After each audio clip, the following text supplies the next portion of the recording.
Bonjour à tous, aujourd'hui nouvelle vidéo sur la review du chapitre 69 Dragon Ball Super.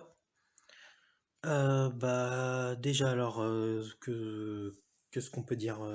On commence avec le titre par exemple, c'est très bien.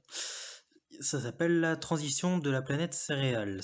La planète céréale qui est la planète d'origine de Granola, qui est pour le moment toujours incertain comme antagoniste, protagoniste, anti-héros, nous ne savons pas exactement. Potentiellement protagoniste. Alors, on commence avec Granola qui retourne sur la planète céréale. Il est reçu par un local, une personne qui a l'air de vivre ici.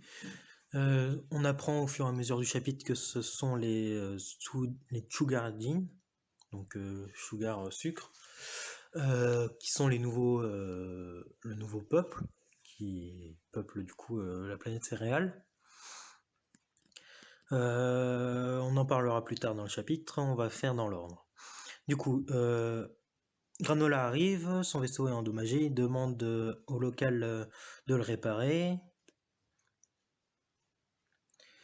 L'indigène lui demande quelle sera sa prochaine mission et quand est-ce qu'elle arrivera. Granola dit qu'il va prendre une pause un peu plus longue que à son habitude. Il va dans une petite boutique. Il achète des provisions, de quoi manger, boire. Le propriétaire lui demande comment son grand-père va. Granola dit que ça fait longtemps qu'il l'avait pas vu, donc il va sûrement bien, et que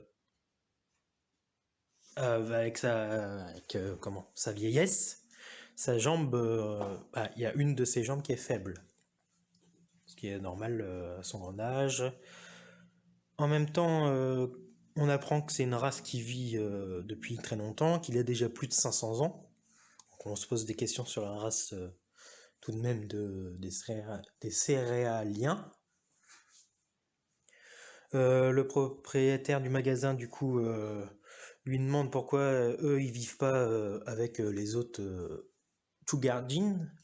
Et il dit qu'il préfère vivre dans une montagne, à la montagne, parce que on va apprendre qu'au final, quand il va partir Granola du magasin, on apprend que en parlant avec Oatmeal, qu'il repense à tout ce qu'ont fait l'armée de Freezer et les Saiyans, et du coup, il refuse de vivre dans la ville où maintenant il y a une nouvelle ville dessus, l'ancienne, qui a été détruite.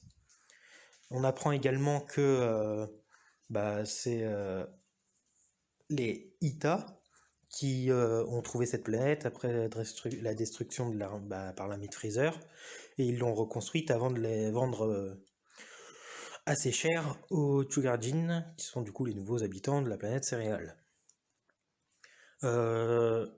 Du coup, Granola se sent comme si c'était plus sa planète, vu que ça a été reconstruit et que ça ne lui ressemble plus.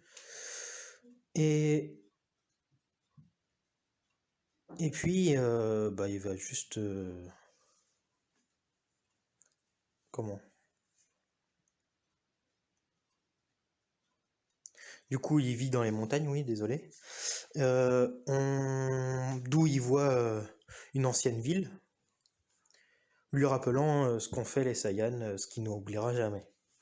On a un sorte de parallèle, oui c'est ça, un parallèle, avec Vegeta et Beerus, qui sont en train de discuter sur pourquoi les Saiyans détruisaient autant de planètes, leur influence, est-ce que c'est vraiment Freezer, qui a fait que la planète et les Saiyans ont disparu.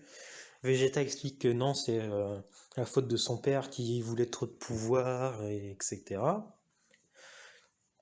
Et Vegeta comprend pas en quoi ça a rapport avec la technique que Beerus veut lui apprendre.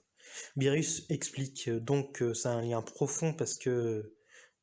Ah, il explique que ça a un lien profond, il explose une des planètes décoratives de sa planète à lui, à la planète de Beerus, ce qui a une forte explosion qui fait jaillir le poisson oracle de son bocal. Bon, il revient dans son bocal après. Goku est surpris, Whis aussi, mais Whis fait la constatation que du coup, à force de détruire des planètes décoratives, il n'y en aura plus. Goku, ça lui refait penser à la puissance de Beerus, qui est exceptionnelle. Puis Beerus explique qu'il s'agissait d'une petite partie de cette technique, et Vegeta lui demande comment il pourrait l'apprendre, et du coup Beerus met Vegeta au sol, et il lui demande s'il continue à porter le fardeau des péchés des Saiyans, et le balance contre un arbre. Tandis que Vegeta se relève, Beerus apprend une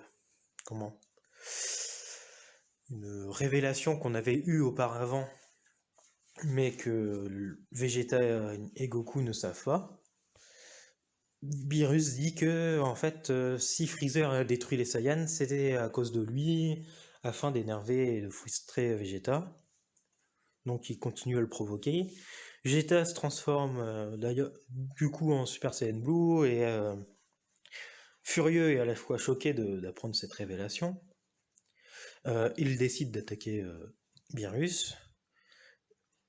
Vegeta donne, je pense, tout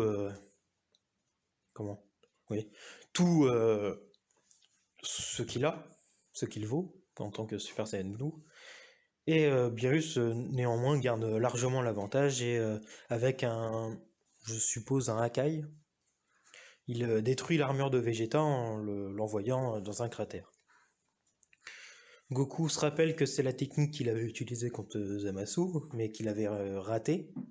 Whis dit qu'il s'agit d'une technique qu'il ne s'agit pas, pardon, une technique simple à apprendre et à utiliser. Et Beerus, à la fin, indique à Vegeta qu'il ne pense à rien d'autre qu'à la destruction. Donc si Vegeta veut l'apprendre, il faut qu'il oublie toutes ces pensées inutiles qui lui servent qu'à le déranger plus que tout. Il dit également, avant la création, il y avait la destruction. On est de retour au QG des Ita. Donc on voit qu'ils regardent ils regardent des vidéos de 73. Donc quand ils ont attaqué Zuno, quand ils se sont fait arrêter, quand ils se sont échappés avec les Dragon Ball. Elec n'a pas lieu d'être de connaissance des Dragon Ball, mais il sait qu'il y a des choses qui se sont passées comme la résurrection de Freezer, et donc cela peut s'expliquer par cela.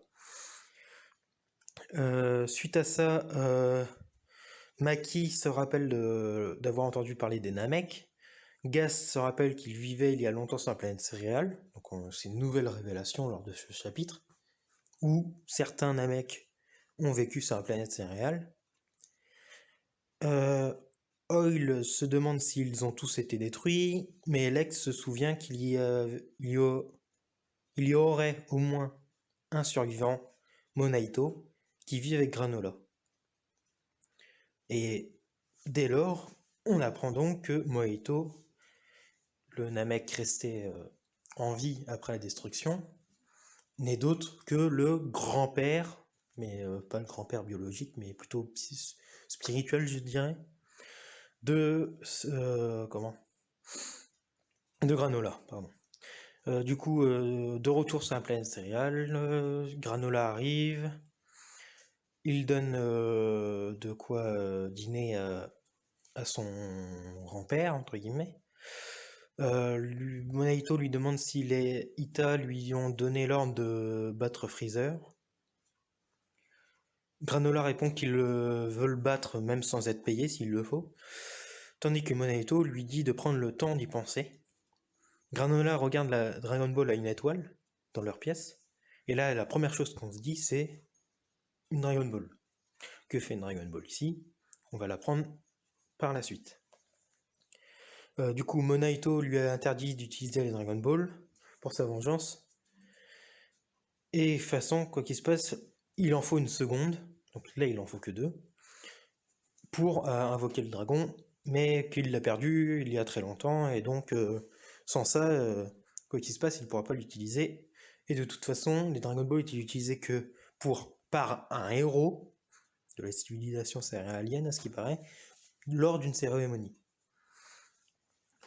Pendant ce temps, sur la nouvelle planète Namek, Mouri apprend au jeune Namek de plus amples connaissances sur les Dragon Ball, que selon le créateur, le nombre, la taille divergent, que c'est pour ça que chaque village Namek en possède une, que c'est pour ça qu'il existe aussi d'autres planètes et qu'il y a eu d'autres planètes où il y avait des Dragon Ball, notamment la Terre ou Vidende désormais. Puis il est questionné sur si est-ce qu'il y a d'autres planètes qui possèdent des Dragon Ball. Il répond qu'il n'est pas sûr, mais qu'il se souvient qu'il y avait une ancienne planète où il y avait des Namek qui vivaient. Et il indique qu'il a peur qu'elles soient été détruites, les Dragon Ball de l'autre planète. Il parle donc de Céréales, de la planète Céréales, où il y a Monaito. Du coup, après, on a un peu plus d'ample connaissance des Namek, que faisaient-ils sur la planète Céréales, combien ils étaient à peu près, ils étaient une dizaine, plusieurs dizaines, que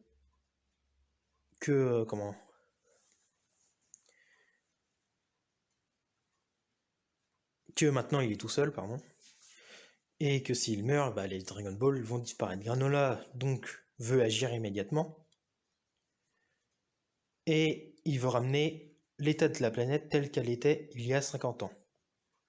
Monaito lui interdit, il dit que les gentils Shugariens qui vivent ici, ils vont être dans le mal après, et que ça se fait pas. Bon, Monaito va se coucher, Granola voit qu'à la télé, un Shugarien trouve la deuxième Dragon Ball, donc il décide d'aller la voler, il va la voler, on apprend que, en voyant Granola sauter de toit en toit, etc., que il y a un fugitif qui est recherché par les autorités parce que la Dragon Ball a été volée. Il va dans les montagnes, et il a, pour invoquer le dragon, Hotmil lui dit que il peut utiliser sa langue natale pour exaucer son vœu, mais avant ça, qu'il faut l'invoquer, et donc Hotmil répète ce que Monaito lui a indiqué comme formule à Granola. Il y a de ça plusieurs en arrière, pardon. Granola invoque et dit comme vœu: je veux être plus fort que quiconque, fais de moi le guerrier le plus puissant de l'univers, et le chapitre s'arrête là. En général, les dessins sont bons, j'ai bien aimé, et je pense que c'est prometteur comme arc. Pour le moment, je pense pas être déçu. Un peu déçu par la révélation que Beerus fait à Vegeta, comme quoi c'est bien lui. Ça aurait mieux fait de rester caché, mais bon voilà, on peut rien y faire. La révélation également d'un mec sur Céréales avec de Dragon Ball, bon, ça étend un peu le lore de Dragon Ball, mais ça peut poser des problèmes aussi. À voir comment ça va être porté par la suite, et le fait que ça se finisse sur le vœu et qu'on sait ce qu'il veut, je pense que j'aurais préféré ne pas savoir et le savoir dans le prochain chapitre, mais est-ce que ça aurait été mieux? Je sais pas, ce n'est que mon avis. N'hésitez pas à me donner votre avis du chapitre et de ces révélations en commentaire, et je vous dis à bientôt.